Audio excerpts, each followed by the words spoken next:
Congratulations, your Cricut is no longer a paperweight. Cricut tried changing their free tier in March, and then they ended up reversing it. I think there's a couple lessons we can learn in order to better understand how to change our prices in the future. Welcome to Backseat PM, where we learn to think like a product owner by observing other companies. Today we're going to look at pricing changes and how they can go wrong. A couple weeks ago I did a video about LastPass. You can click that up there. And in that video I said, so when you're starting out with a freemium plan, consider what features are you adding in. And there's two paths to take. Either you can make it so good that it's stupid not to use it, and then just have the plan that 2 years, 3 years down the road, you're going to have to change it in order to get more people to shift up to the paid plans. Now, that was kind of silly in hindsight because I didn't really think through the ramifications of that, which was probably exactly what LastPass did. They intentionally made their free tier really good, and then they switched it, and the customers weren't very happy with it. And that's the part, is the customers weren't very happy with it. And thankfully, Ishi left a comment on my video and really made me start thinking through, how does the customer actually feel about those changes? How are they actually reacting to the company overall? In case you don't know, Cricut basically makes a physical printer that will cut out material for you. So it can cut on paper, cardboard, fabrics, and a bunch of other materials. And it's really popular in the hobby and maker spaces so that people can create a pattern online and then have it actually cut out for them so it's very accurate inside of their final design. In order to use the device, you have to upload your design to their website called Design Space. And Design Space then takes the design, figures out what instructions need to be completed on the device to make your design actually come out. And then it will send the instructions to the device and get it printed. You can also use Design Space to actually create the design. So you've got a little WYSIWYG where you can actually put in your text and your cuts and describe what you're trying to accomplish. Now, historically, Design Space has had a free tier that is free to anybody who's bought the device, and then you can do as many projects as you want. And if you want, you can pay, I think it's $10 a month, to get access to more fonts and some more tools and some completed projects, so you can just go ahead and jump right into cutting out your designs and starting projects without having to design the project from scratch. So they changed the free tier so it was limited to only 20 projects per month. Now this meant that a lot of users who had been using the Design Space for free would then have to start paying. And one thing to note here, when you're talking about designing your own project, I'm guessing it's very similar to programming, where you will create a design, think you've got it right, and then you'll go out and test it, find out something didn't quite work, so then you have to reiterate, try a new version, adjust a few things here and there, and print again. So it says 20 projects, but you might need 4 or 5 projects just to complete one job that you're trying to do. Obviously, the community was not very happy about this. They had bought the product assuming that they could use it in a certain way, and then the company changed the terms on them.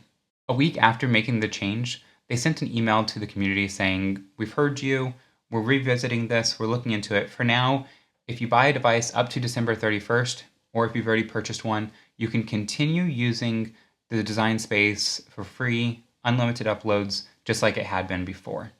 And the community still wasn't very happy with this. If you're going to get proficient with using their devices and their software for the next year, what happens if it breaks next year? Then you're back into the same space. You're still trying to figure out how to use this without having to pay a monthly service fee. So then you'd probably be starting to look at, do I want to start switching to a competitor in a different system so that I can get familiar with that? Because then I wouldn't have to pay a monthly fee in the future at some point. And also, because I've been doing the research for this, I see Cricut ads, and they have other products as well. So they've got a couple sizes of the printers that do flatbed cutting, but they also have this device which will help you shrink wrap, or I guess heat, a design onto a mug. And so there's all these other products that you may want to buy in the future. Then you'd have to start using Design Space with the paid tier rather than the 20% upload. So there's all these different edge cases that the community wasn't very happy with. So a week after that, they came back out and said, all right, we've heard the community, we completely understand, we're undoing everything, back to the way it was before, regardless of if you buy the device now or in the future, you'll be able to continue using the design space, free tier, unlimited uploads, and they have no intention of changing that policy. So good job, Cricut. I think that that's the right move for the community. Obviously, a lot of people were very unhappy about that change. They listened and they actually reacted and corrected that change. So while hindsight is 20/20 for us, what are the lessons we can learn from this in order to try to mitigate these types of failures in our own businesses in the future? So let's start with the basics, basically an axiom. If a customer is making an investment in your business, whether that's time or money, they have some expectation of what they're getting out of the exchange. With LastPass, people invested their time in cultivating their vault, putting in passwords and creating new passwords for new websites. And so they had the expectation that they would be able to continue using that vault on both mobile devices and desktops. In the case of Cricut, people bought the device expecting that they would be able to use the device with unlimited uploads to be able to just create the projects they wanted to create. They weren't having to think about any other service fees associated with that. All right, lesson number 1. When you change the relationship with a customer, you are also changing the customer's perception of you and of your business. All right, let's look at an example. If you go out to lunch with a friend, somebody you normally eat with, and you normally split the bill at the end of the meal, but this time at the end of the meal, they say, I'll let you pay for it. You're going to feel a little jaded. You're going to feel like something's wrong. That's not the way this relationship is supposed to work. In the case of LastPass, when they changed the policy for the free tier from being able to use on all devices to only one type of device, customers felt like the rug was being pulled out from underneath them. They really felt like the business was burning them. They had invested so much of their time in cultivating a very sensitive part of their online life, and then LastPass said, well, you have to start paying us. And so that really jarred a lot of customers. In the case of Cricut, customers were feeling like Cricut was only looking at their bottom line. Cricut is currently working on trying to do an IPO, and so customers felt like they just wanted to generate more revenue in order to look good for investors, and they were forgetting about the actual customer. Now, these perceptions that people have of your business aren't just short-term, one media cycle. They will have long ramifications. The way that a customer feels about a business is something that you really have to take care of to cultivate over time. In the case of LastPass, I imagine every time somebody writes a password manager, like best password managers for 2022, they're going to have to think about, do I include the fact that LastPass changed the policy on their customers? I'm guessing they will. I'm guessing that they will specify, hey, LastPass has had a history of changing the policy to try to get customers to pay more. Well, that's going to be a red flag for anybody trying the service out in the future. And even though Cricut changed their policy, I think it's going to leave a little bit of an aftertaste in a lot of customers' mouths. They're going to wonder, do I want to continue investing in this business? Or do I think that they might try to pull something like this in the future? So Cricut has an uphill battle to be able to rebuild the trust with customers and to make sure that customers feel like they are being valued. So how do you change the pricing tier without getting the negative backlash? All right, this brings us to lesson number 2. When you change the terms of the relationship, it needs to be in line with expectations. Customers need to understand why you're making the change that you are. Now let's go back to the friend example. Let's say your friend says, hey, sorry, I lost my job yesterday. Can you cover for today? That completely changes everything. Your relationship with them isn't damaged. You know why they're asking you to pay for it. It completely changes the dynamics. I think Netflix has done this really well. In the past couple of years, they've increased their pricing, and every time they specify exactly why they're making these changes. It might be that there's more competition in the market, or it costs more in order to actually create the content. And getting new deals is costing more. They'll specify exactly why the pricing is going up, and then customers have the expectation that they're going to get more content. They're going to get access to more shows. So it's in line with what they're expecting. And I haven't really seen a backlash against Netflix. I think LastPass really missed out on this. They didn't give any compelling reason for why they are making the change that they were. It was just, here's how the change works, here's what the implications are, good luck. And that was it. And so customers felt very jaded by that. So what could Cricut have done? If they want to charge more customers, I think they need to look at the segments of users that are currently not paying for the service. I think 2 big ones would be hobbyists and schools. Both of those users don't have any incentive to pay for it. They're just using it to make their projects and move on.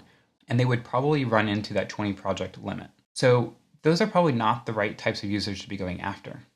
There's another segment, which would be the users that are creating things to sell on Etsy and at craft fairs. Man, I miss craft fairs. But I think those are the users that, because they're getting revenue from what they're making, they would be ones who are incentivized to actually pay for a service. So while I think it would be a hard sell for Cricut, I think that a professional plan would probably make more sense.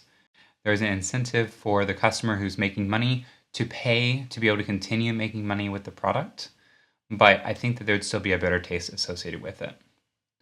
Now, that would mean that you would need to be enforcing your licenses, but I think you could pull a Netflix. For the longest time, Netflix allowed customers to share passwords and use the same password in multiple households. They recently started cracking down on it to make sure that it's one account per household. But Cricut could go down the same road, just not enforce anything for now. For companies that are actually making money and want to be on the up and up, they will actually pay for the service and they would get more recurring revenue. Now, I think that customers would still have a hesitation towards this type of change, but at least it would be more justified for Cricut users. So what are the takeaways?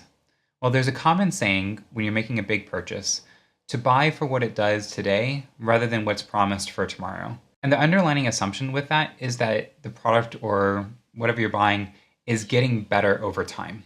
And I think that's the TLDR of all of this. Try to make sure your product is getting better over time. When you try to cripple the software, you're changing the perception people have of you and of your business and whether or not they want to continue working with your brand. So 3 big takeaways. 1, try to make sure your free tier is something that you can grow with and not something that you're going to have to cripple later. This reverses what I said before, but after thinking about it, I think it's more important to make sure customers are happy with what they're getting and that you're able to continue providing that value in the future without having to change it on them. Number 2, try to make sure your product is getting better and that you're not having to add restrictions. And number 3, make sure your business model is actually correct from the beginning. Make sure you're able to continue maintaining the contract that you're providing with customers. If you do have to make changes to existing customers for whatever reason, try to make sure that they understand why you're making the change and give them as much time as possible to adapt or make any changes to their account before you actually implement the change on them. How would you have helped Cricut be able to create more recurring revenue? Let me know down in the comments below. And was there anything else I missed in my analysis? In the description box, I've included a couple links to other articles I looked at on creating this video, and then also another YouTube video of somebody actually in the makerspace that actually has used Cricut and her view on this change. She made the video before Cricut reversed their policy, so she updated her description for more information. So if you want more of an insider's view on this issue, I definitely recommend checking out that video. If you enjoy content like this, please consider subscribing and hitting that like button. Thank you. So what could Cricut do?